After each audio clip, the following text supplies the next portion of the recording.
Hello and welcome. I'm Liberty Rose, and on this channel, I speak about conscious living in Costa Rica. I have something quite special today. I filmed an interview with a member of the Boruca tribe. They are the group that lives especially around the area of Uvita, Dominical, and South. So his name is Henry. He actually works as a tour guide. And if you are interested in visiting one of his tours and learn about the Boruca people, then do check out his Instagram link down below where you can check out his tours. If you appreciate this video, please do like, subscribe, and check out my Patreon as well, where I have been more active than on YouTube. Unfortunately, on YouTube, I'm juggling motherhood and have had many other challenges in the last few months. If you do wish to continue to follow my journey, then do check out my Patreon or the other links down below. Thank you so much for watching. Enjoy the video. Hi everyone. My name is Henry. I am from the Indigenous Reserve Boruca, and I want to talk to you about my childhood a little bit, how our parents have been teaching us great things, and in that way, as a kid, was helping me to survive. And after our grandpas and grandmas. I love that they gave us good advices, and in that way, as a kid and now as an adult, it's been worthy to have all the good wisdom, all these great blessing benefits that now is supporting us through the time, because we can see now great changes, and great changes, big changes are coming, and we have to have our heart, our soul, and our mind really strong. In that way, we can understand and we can see both sides, and you can go deeply into your intuition about the good, the bad, and the way the Mother Nature is going to help you. Can you speak about who are the Boruca people? Yeah, Boruca people are one of the, I can say, ancestors that they have been facing so many things from the Spanish conquer. They were living in more in the north by Quepos, and every chieftain is great that they have the knowledge how to see the future and to see the past and to see what is coming. So in a way, children could know when the Spaniards were going to invade Costa Rica. And Boruca sincerely is coming from the chiefchaps from the South America. The chiefchaps is like the people that a long time ago they pick up a big boat. They made a big boat, and they were traveling in the ocean, and they stopped in different regions by the Chiriquí, Panama, and after that they moved to this area to the south of Costa Rica. And that way, Boruca region is more in the mountain, because as soon as the Spaniards were like invading, some have to move to different areas, hiding and trying to not to be caught by the Spaniards. So Boruca people is one of those people that they've been facing different things about, like invading, the government too, that and being a long time ago they didn't accept us as indigenous, um, but now we have the region that is protected. We have the law that is protecting the indigenous reserve, and those people right there is the we have different tradition, um, different language, a little bit about the language that is getting lost a little bit by the young people. Just adult people speak the language, and they are The trying children to don't speak the language, that's what you're saying? the children a little bit, because the school they are speaking, but it's been facing this type of things through the time.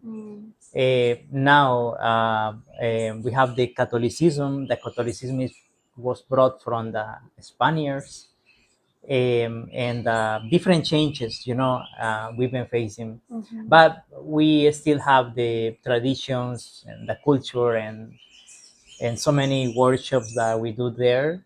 What is unique to the Boruca people compared to the other indigenous tribes of Costa Rica? Um, for me, every tribe is very pure. Every tribe is very it's been facing like different stuff. What makes like Boruca unique is about the festival or the post party. Um, we play on the end of December 30, December 31st, January 1st, January 2nd, and it's a big party in which we have traditional food, traditional beverage, people that can get there, everyone is invited. Um, and we also do the local workshops in which we teach medicinal plants. We teach you in the jungle what is the medicinal plant that we are using, for example. You had the opportunity to paint a mask. The mask is going to be for you. um, What is the story of the masks? What because if you go to the market, for example, you can yeah, buy the Boruca masks or you can make the masks. What are they used for? the mask is like it was in the past that we used it um, like a game in the past. But important, the mask in the past was simple, no painting.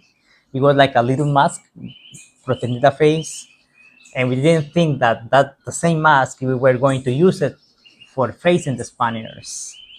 Um, but in the past was like a game that we used to play, and that way we started with a festival that have more than 500 years that we are playing. And now you can see in the hotels different souvenirs, masks with animals, with very beautiful Mm-hmm. painting, because now it's more ecological. Oh, But the okay. mask of the past was more like a simple, no painting. And it's made from the balsa wood. Balsa wood is very light wood that people in the past made boats, drums, different. Also, I heard the airplanes, things like that. In the past, people use it, the balsa, because balsa they can grow very well in the tropical and subtropical weather. I mean, it's native from the Americans and from the north, from the south. But Mm. yeah, the mask, the meaning of the mask is like the warrior. It's like the protector. It's like a shield. It's like to how the way we face the Spaniards. um, and now it's like a Boruca symbol, I can say. And every mass that you are paying, you're providing some economy to a local family to support Mm. themselves and the kids in the school, for example. Beautiful. Mhm. What is the importance of the indigenous people in Costa Rica for, do you think, for the future? How? The importance of the indigenous people, that I would like to be more people, locals, be involved with is to teach the kids. I would like kids, for example, to go there. It would be great to have a project of kids. I mean, not indigenous, foreigners and kids that go how to plant a tree and be involved into nature. We can teach them about medicinal plants. It would be great because in that way we can we can plant a good seed or a good generation of kids that they are going to have the knowledge in their mind how to survive in a jungle and how to see their future in a good way. Why? So, Because sorry, you're saying the uh, indigenous peoples can teach the children to return to nature, to connect with the plants again, we the indigenous wisdom? we would like to have a project like to teach more kids, local and non-locals, like outside from Boruca, to teach all the stuff for the kids to survive, for kids being more involved into nature. Mm-hmm. Mm-hmm. That would be great. Why? Because as my grandma and grandpa taught me everything, that would generation by generation, that would be great to do it with kids too. So I like when parents bring their kids to the beach, to the forest, show them the animals.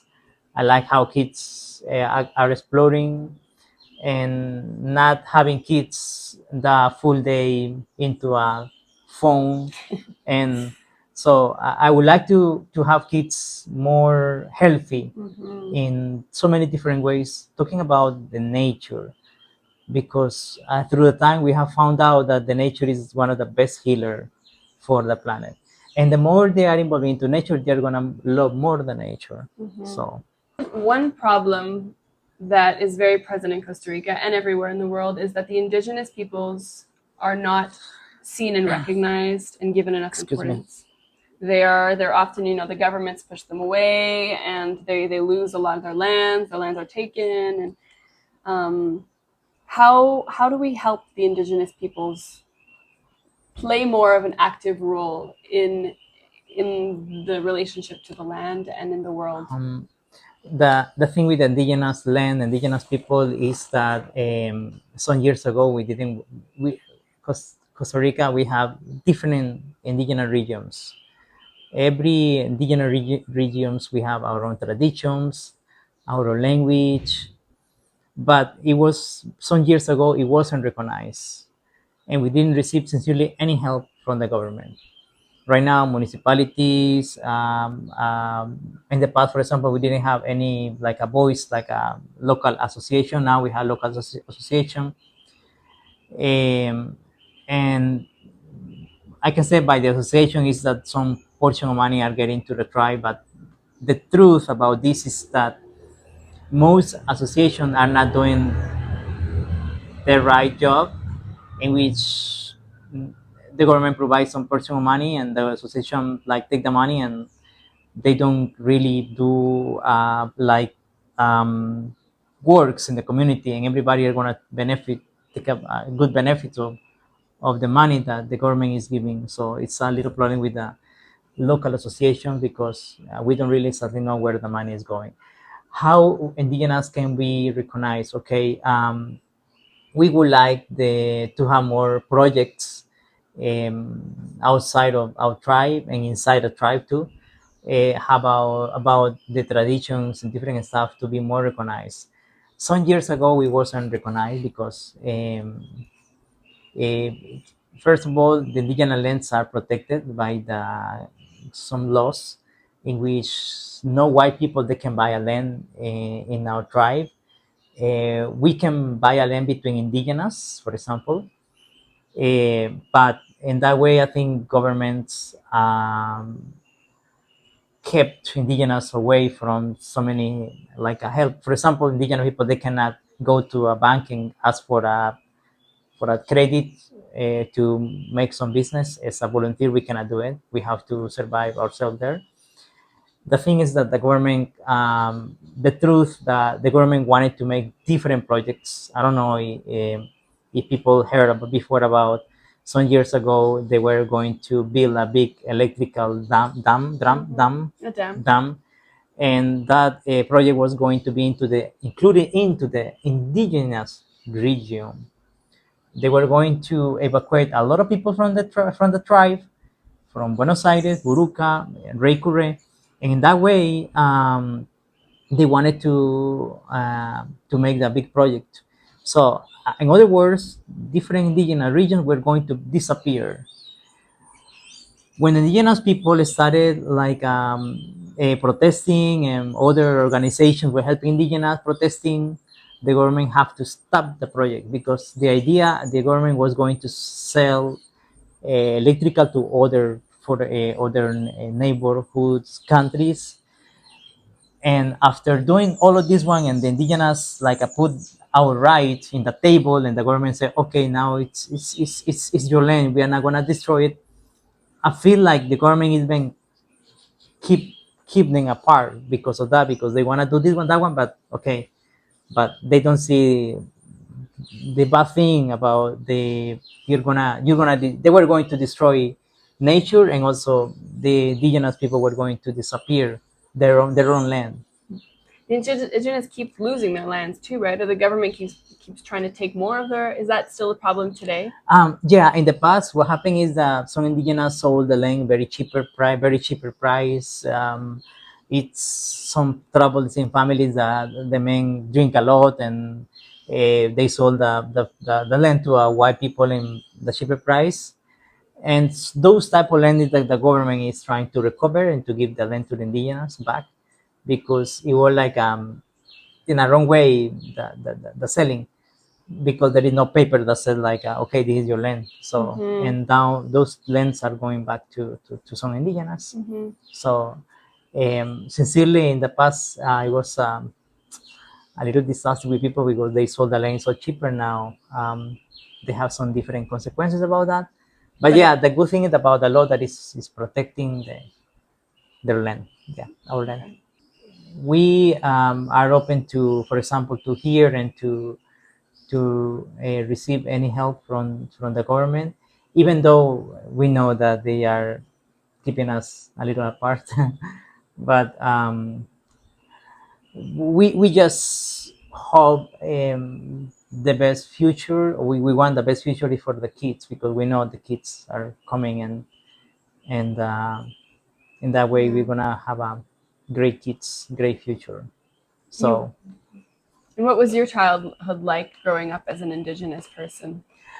it was great because I didn't have choose. First of all, You didn't have to choose? I didn't have shoes, and I was walking in shoes. the. Okay. I didn't have shoes, and I was walking in Barefoot. the forest, quick and Always. always. And I remember my grandpa teach me so many things.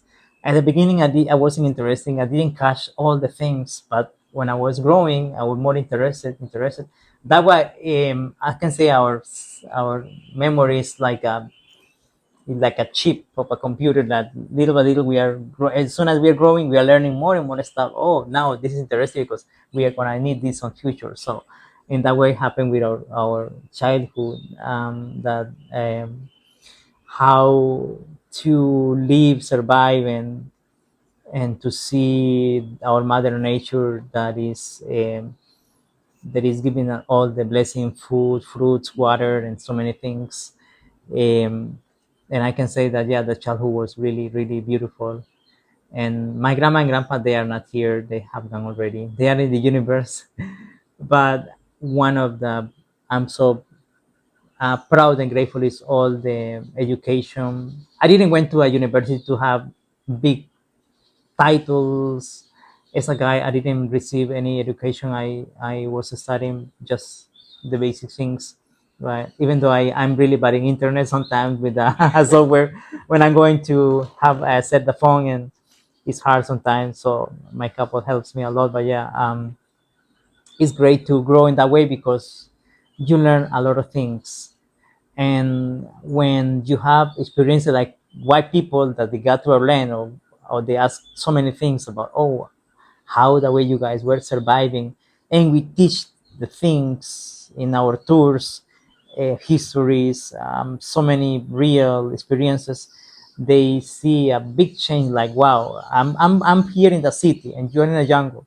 How is the big differences, and how people should be involving into our mother nature, and Yeah, because many of the how people who come to, because I forgot to mention that Henry is a tour guide, and you offer tours that allow people to connect with Boruca culture and do different activities. yeah, And the people who come to your tours, they're often from the city, they're travelers, and yeah, so then they get to yeah. see a whole other way of living and of connecting to the land. Yeah, because the idea to do a tour is not like, okay, we're gonna do the tour 3 hours, and the 3 hour is gonna be boring, or no, we have to talk.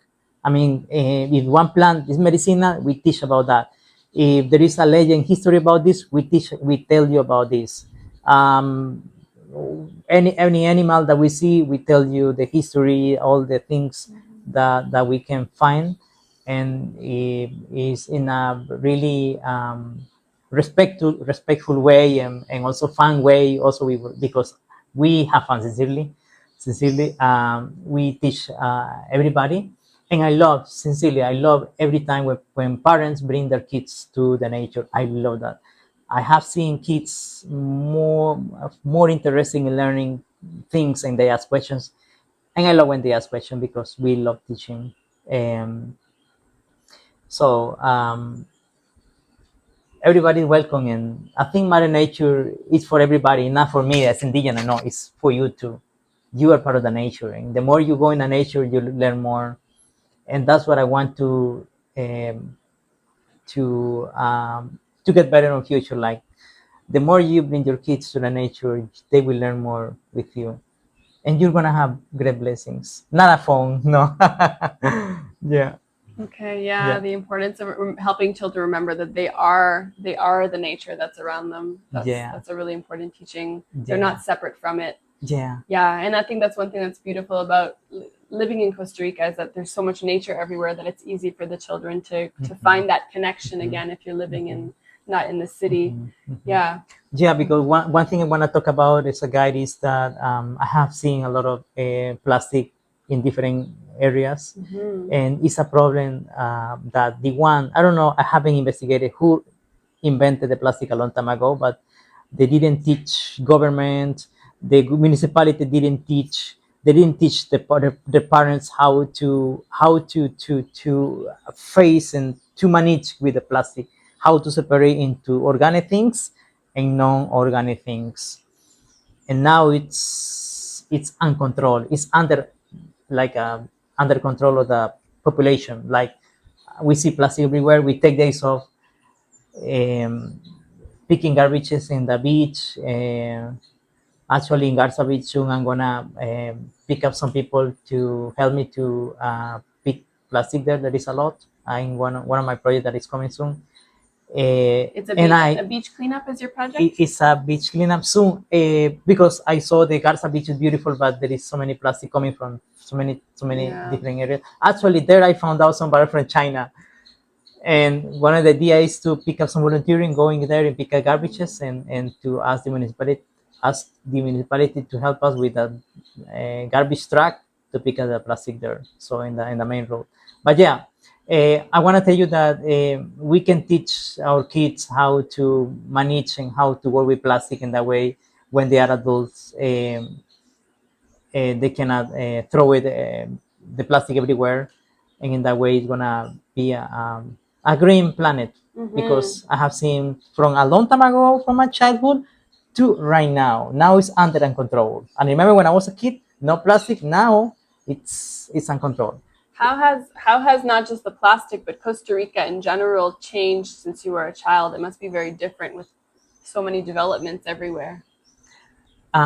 It's hard because the thing is that the more people we have, um, for example, I'm gonna give you an example. I have seen the little candy plastic that it costs just 1 coin to 2 3 coins in Costa Rica. It's very cheaper.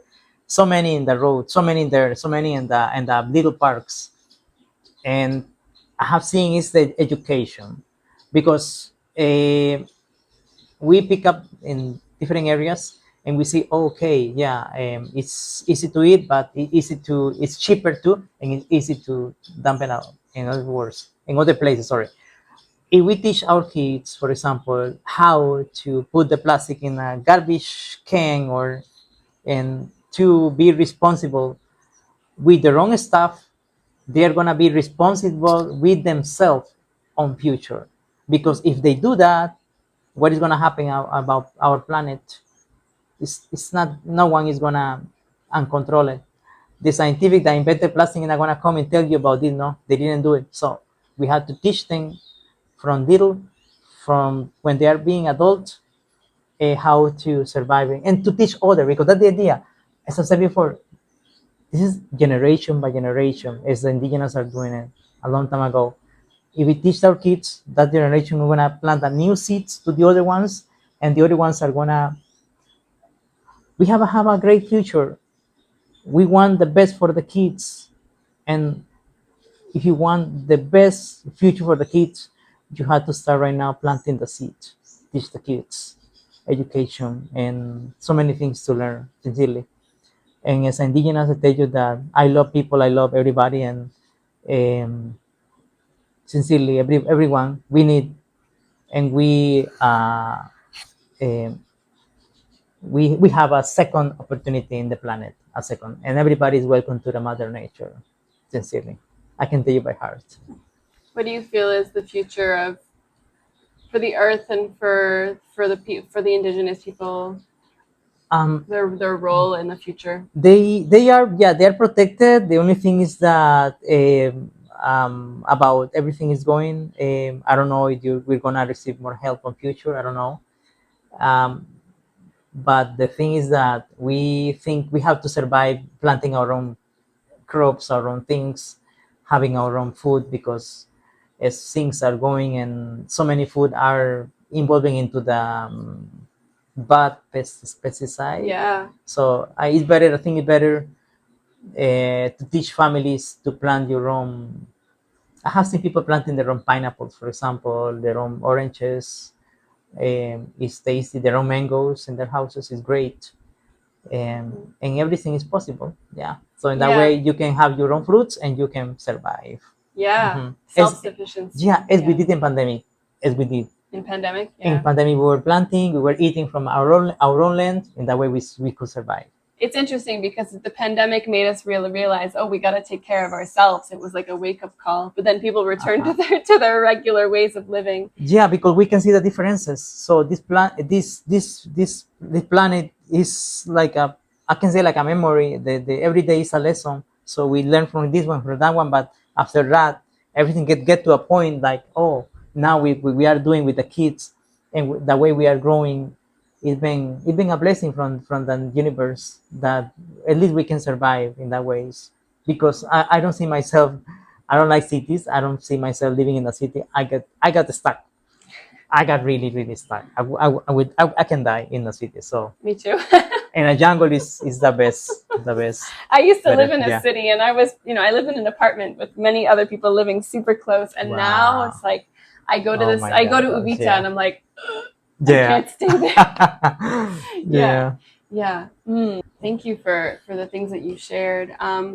One thing that I want to talk a bit more about is the gentrification problem in Costa Rica. So, I mean, all of the foreigners that come here, that buy lands, that make it so all the prices go up, and then the local people can't afford to live here anymore, and they have to leave. So, I want to hear, like, what's your opinion on that, or do you have any solutions for that? Like, how can we all find a balance? Yeah, I remember the first time when I took a bus from Palma Norte to Ubita. I remember that the road wasn't paved, and I put some clothes, nice clothes to get nice to Ubita, and I never thought that the road was full of dirt, a lot of dust, and it was hot, and we had to open all the windows to receive some air. But inside the air, was coming inside the bus. It was full of dust, and when I got to Ubita, my hair was gray.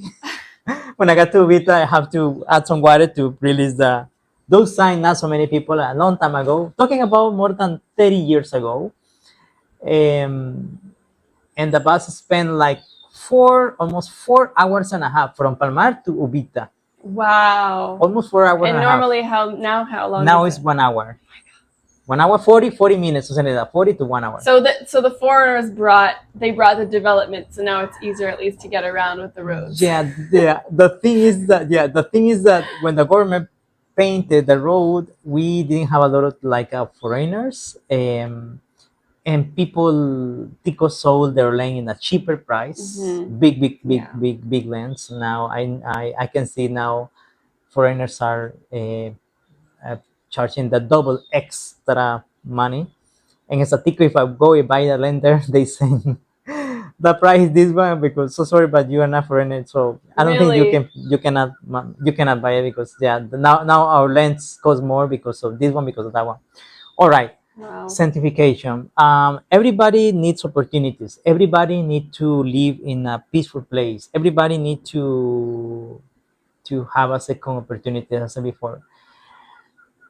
Um, I think the problem is coming from the government, because they didn't do a study how many people were going to buy or invest. And the problem, like I see, is with the water. The water is going little by little in the places. Talking about Quepos, Manuel Antonio, Dominical, Ubita. So I can see group of chat people are complaining about the water and things like that. But okay, you sold the land in a cheaper price, and now you are having the consequences. And also,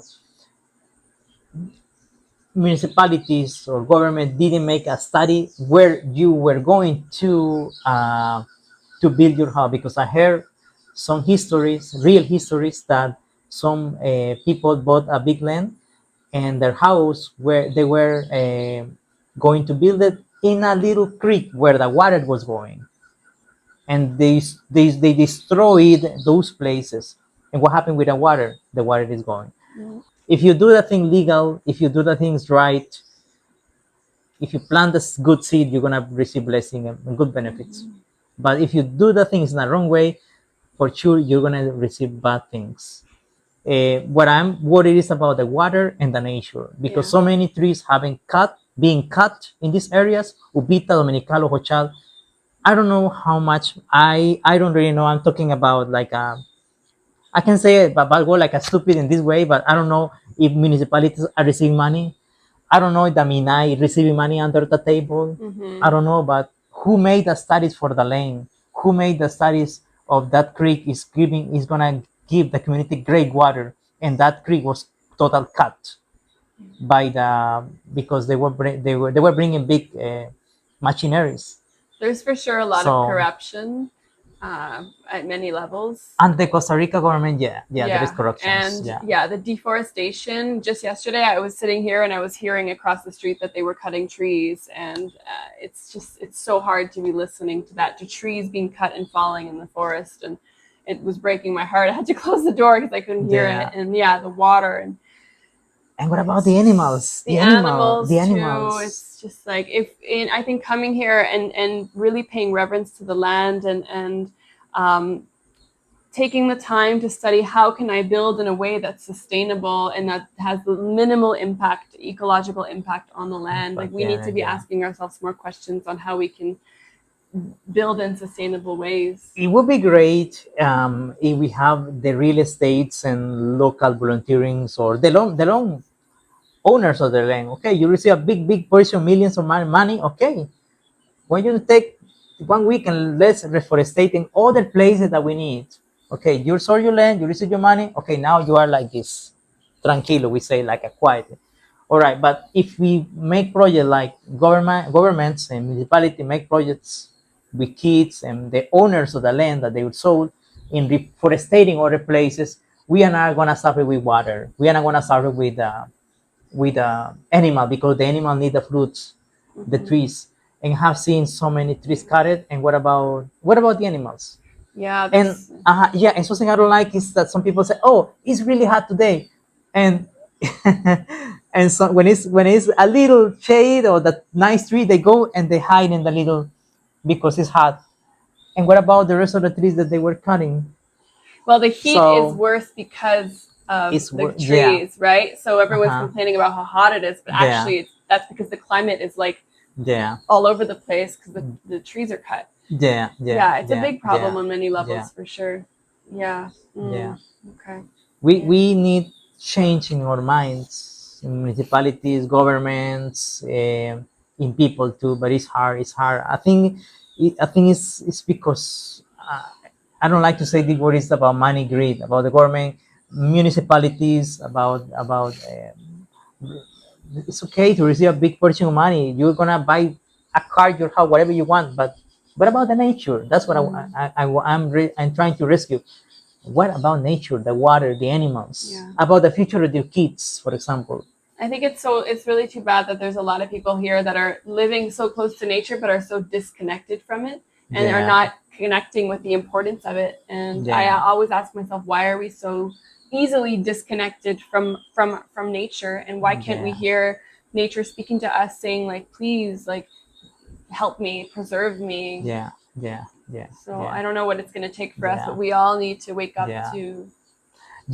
I have seen a big change. I remember when the road that wasn't paved to the road that is paved right now. It's so many construction, a big change. I just want, I just want the best for your kids and for the planet. Just that it's the kids, it's the future of the planet. If we do it right, we're going in the right way, sincerely.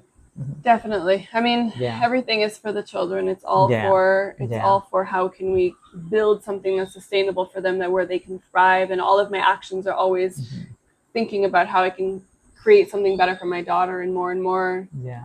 So yeah. Yeah. Okay. All this talking that we are doing today is about the kids in nature and how we've been changing the things and so quick, and we just we just want the best. This is not like complaining or discussing. No, this just we want the best for you and your kids. Yeah, and love, Yeah. a lot of love. Mhm.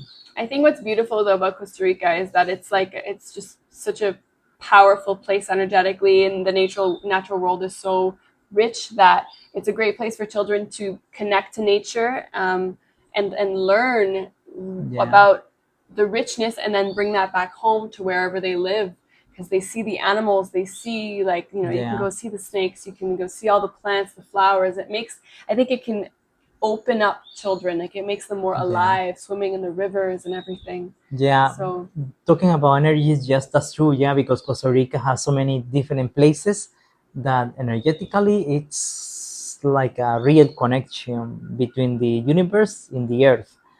So we could learn more about that and the kids, and that would be great because we can teach the kids how to be more connected, and your kid will be it will be I don't know, a yoga teacher or a meditation, I don't know but yeah, there are so many places that Costa Rica has that there is a lot of connections that I have seen as indigenous. And sincerely, I followed, I think, my intuition from kid when I was a kid, and now I can see that. Yeah, I want to share with kids. I want to share with people, and someday, and in that way, you can learn more about how to be more connected. Because that's the thing. I have seen people disconnected, but you can be connected for sure. Yeah. can you just, before we finish, share a little bit more about the tours that you offer? If someone's coming to Costa Rica and they're interested in taking a tour with you, what can you show us? Yeah, from here, we are located right now here in Hochal, and we're close just 5 minutes. From Obita is 20-minute driving. We have a beautiful kayaking tour in the mangrove forest. It's very easy kayaking there. It's recommendable for kids, for adults, and even a blessing that people contact me for this tour. Um, don't be afraid of crocodiles. There are two differences between Tarcole rivers and the Terra Basirpe National Wetland, that is 32,000 hectares of mangrove forest there. Wow. Tarcole River people feed the crocodiles. Sierpe Terra River, we don't feed them, but we do respect the animal. We don't feed the monkey, we don't feed the animals. So I have more than 20 years kayaking in this beautiful place, and I never had a bad incident with a crocodile. I love the monkeys, the snakes there, the non-venomous, the boas, so many birds. It's so peaceful. If you want to be involved into the peaceful and kayaking, get to the beach and relax in the beach, we can do it. It's a beautiful tour. Very recommendable for everyone. Easy paddling. You don't need experience. Also, we do the hiking in the Marino Ballena National Park to spot some sloths, some birds. Um Actually, I love medicinal plant. We explain about medicinal plant, the history, and things like that. Also, we do the Boruca tour. If you want to be involved yourself into the in like indigenous native like workshops that they do there. You can learn more about the history, the plants, about the way women were doing their own weaving. This is actually from Boruca. Look at this. Oh, interesting. This from Boruca. Is this cotton from grown in Costa Rica? Yeah, this cotton in Costa Rica, we have the two species of cotton endemic. It's the white color and the brown color.